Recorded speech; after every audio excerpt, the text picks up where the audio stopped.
听众朋友们好，这里是大时局，我是芳华。马云回来了，不是低调现身，而是直接砸下3800亿人民币压住 AI， 立刻点燃市场。阿里股价狂飙 9%， 冲上4年新高，连带港股、A 股、科技股全面狂飙。但更惊人的是背后的政治信号，沉寂4年的湖畔大学突然重启，这被外界视为习近平对马云的一次罕见妥协。一边是马云高调复活，豪值1000亿重回牌桌，另一边是习近平不得不放软姿态，放行湖畔，甚至默许这一位曾经被压制的民企领袖再度登场。再加上几乎同一时间，李强在纽约向川普低头，公开宣布中国不再寻求世贸发展中国家特殊待遇。马云的归来，湖畔的重启，李强的妥协，这3重信号背后隐藏着什么？是习近平政权为了救市的强心针，还是经济已经走到最后的挣扎？阿里首席执行官吴永明说， AI 行业发展迅猛，远超我们的预期， AI 基础设施的需求同样如此。吴永明预计未来5年全球在人工智慧领域的投资总额将加速到约4万亿美元，阿里巴巴必须保持同步。在今年2月公布的3年3800亿投资计划的基础上进一步加码。阿里的云计算部门未来1年将在巴西、法国和荷兰开设首批数据中心。9月24号，阿里推出了最新产品 Crane 3 Max 模型，这也为市场增添了热度。阿里巴巴声称，这是其迄今为止规模最大、能力最强的大语言模型，既涵盖服务开发，也包括晶圆等基础设施。通义千问在社群媒体上发帖称，这款新模型总参数超过1兆，在代码生成与智能体方面表现卓越。参数就像在训练过程中进行调整的旋钮，以便 AI 模型能够做出更好的决策。受到这个消息的带动，中国晶圆制造商华海清科股价上涨了 15%， 北方华创上涨了 10%。 马云似乎起着领头羊的作用，在阿里大力推进 AI 业务的同时，百度、腾讯和字节跳动等一众中国科技巨头都推出了自己的产品，想与 OpenAI 和 Anthropic 等美国竞争对手相抗衡。毫不夸张地说，这是一场全球科技巨头的军备竞赛。马云带领中国军团加入战局，马云一回来就在股市上掀起了一股飓风，带动港股大型科技股走高。阿里巴巴领衔上涨，快手、京东涨了近 4%， 小米涨 2.6%， 腾讯涨 2%， 半导体晶圆股继续强势，龙头中芯国际盘中再创历史新高。A3 大指数24号也是集体上涨，截至收盘，沪指涨 0.83%， 报3853点；深圳成指涨 1.8%， 创业板指涨 2.28%， 科创50指数涨 3.49%。半导体晶圆股大面积涨停，神功股份、江丰电子、长川科技20厘米涨停，汇成股份、微导奈米涨 15%， 通富微电、北方华创、力昂微等10厘米涨停。这或许就是中共所乐见的，马云的回归带来的效果立竿见影，逐渐马云对市场的影响力远远超出中共的宣传机器。湖畔大学现名湖畔创研中心，由马云、柳传志、冯仑、郭广昌、史玉柱等9位企业家与学者创办，表面上是企业家培训中心，实际上却是马云最具野心的计划。马云希望把湖畔打造成中国企业家的黄埔军校。2017年，他公开放话，这不是一个民营企业学校，也不是和国企竞争的小圈子，未来的经济要靠市场说了算。这句话直击中共党管经济的要害，习近平视之为挑衅。结果湖畔被迫停办4年，马云遭全面打压。蚂蚁金服上市被叫停，阿里接连受罚，他本人甚至远走海外。如今湖畔大学突然复活， 2024年9月，湖畔创研中心宣布将于2026年3月重启招生。这不仅是北京为马云铺路的妥协，更意味着一场新的博弈。因为中共最担心的就是这些有财富、有资源的企业家，一旦在湖畔抱团，从单纯的逐利转向追求自由与权利，那将是体制无法控制的力量。彭博社曾披露，阿里内部流行 MAGA 口号，也就是让阿里巴巴再次伟大。马云作为阿里的创始人，是实现这个抱负的最有力武器。智库海豚社创始人李承东直言，马云就是最大的公关，最大的偶像。他回来等于大老板没问题了，能够立刻给市场打鸡血。但习近平心里清楚，马云若真的再次聚拢资本与人才，将不再是单纯的企业家，而可能成为挑战体制的力量。马云的归来对市场来说这是希望，对习近平来说却是危险。这就是马云与习近平之间最大的矛盾，一个要用市场逻辑重塑中国，一个要用政治逻辑锁死中国。如今中共把经济搞得一塌糊涂，中共自身难保，地方财政吃紧，连所谓的人才补贴、购房补贴和企业奖补都发放不出来了。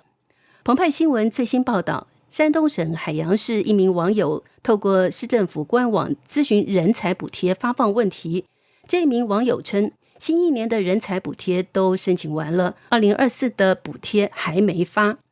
在湖南省江永县，近期也有网友反映，人才引进补贴已经拖欠8个月了，购房补贴也拖欠了。在江西宁都县，其县委人才工作领导小组办公室7月的时候也说，2023年度人才补贴未能够及时拨付到位，预计会延后发放。此外，由广西柳州市政协委员表示，当地制定了对企业的一揽子补贴政策，估计补贴资金有人民币几十亿元，但资金都没有及时拨付给企业。他建议政府先促进银行对享受补贴企业发放无抵押贷款，等政府补贴到位了，银行直接划走，企业不再承担利息。广西柳州市政府官网近日发布，当地力争用3年的时间，逐步将未兑付的工业企业奖补资金完成兑付。中共国家统计局9月15号公布的数据显示，8月社会消费品零售总额同比增长 3.4%， 低于7月的 3.7%， 创年内新低。中国8月份工业增加值增长了 5.2%， 低于7月份的 5.7%， 也低于经济学家先前预计的 5.8%。中国8月份城镇调查失业率为 5.3%， 略高于7月份的 5.2%。8月份全国城镇16到24岁劳动力失业率从7月份的 17.8% 上升到了 18.9%， 超过了2024年8月创下的 18.8% 的前高点。中国早些时候公布的8月份出口同比增长 4.4%， 为6个月来最慢增速。与此同时，中国工业生产者出厂价格指数已近3年处于收缩区域，8月份同比下降 2.9%， 居民消费价格指数在零增长率附近徘徊。产能过剩引发的行业恶性内卷已经成为了让中共恐惧的一个新闻热词，这让中国经济长期处在通缩的泥潭之中不能自拔。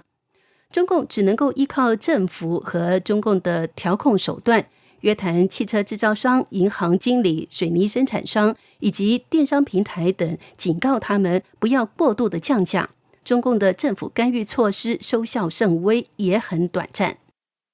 今年7月，中国投资支出降速，市场研究公司龙舟精讯认为，这可能是反内卷努力的结果。如果这个趋势无限期的持续下去的话，中国的经济会出现崩塌。中共的反内卷运动只是得过且过，最后还是要依靠出口化解过剩的商品。但关税战让这种出口模式难以为继，中国经济很可能会陷入长期停滞，难以脱身。对于经济大萧条，中共一点办法也拿不出来。这个时候，让马云这个有号召力的企业家回来，对中国经济可以起到打鸡血的作用。湖畔大学重新开学招生，似乎是让马云回归的一个条件。湖畔大学能够聚合重建企业家共同体，这正是中共挽救经济所需要的资源，因为中共急需度过经济难关。湖畔大学的招生标准延续了过去的精英化色彩，并不面向普通创业者，而是筛选具备一定体量与社会责任感的企业家。中共当局最担心的是企业家抱团，有人担心马云在以老师自居的授课中拉拢和培养自己的圈子与势力。在共产党制度下，企业家抱团形成势力的后果可能影响甚至左右当局力量。然而中共已经是火烧眉毛了，似乎顾不了那么多，只能够活一天算一天。而马云的回归已经提起了市场的兴奋劲儿，连木头企都看好阿里的 AI 发展未来。与此同时，身在美国联合国大厦的中共总理李强也向川普递交了投名状，说中共不再寻求世贸组织发展中国家特殊待遇了。李强声称，中共在当前和未来的世界贸易组织谈判中不会寻求任何新的特殊和差别待遇。美国一直批评中共自称发展中国家而获得不公平优势。川普曾在2019年关于改革 WTO 发展中国家地位的备忘录当中说，美国从未接受中国自称发展中国家地位的主张，而且几乎所有当前的经济指标都与中国的主张相悖。的确，中国经济规模虽然仅次于美国，位居世界第2，但人均收入仍然与泰国、墨西哥等国家更为接近，富裕的大都市与广大的贫困地区并存。新加坡管理大学法学教授高树超9月24号在 X 上的一篇帖子中说，这并不意味着中共即将放弃其发展中国家地位。高树超还认为，这也不意味着中共将放弃其现有的特殊和差别待遇权利，包括在加入 WTO 时获得的权利。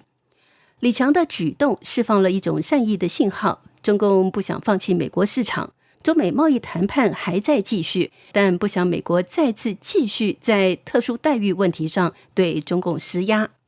李强的表态实际是向川普求饶，这与让马云回归是一个道理。习近平把经济搞砸了，他极力提倡的新3样搞得产能过剩，行业恶性内卷，只有美国市场能消化这些过剩的商品。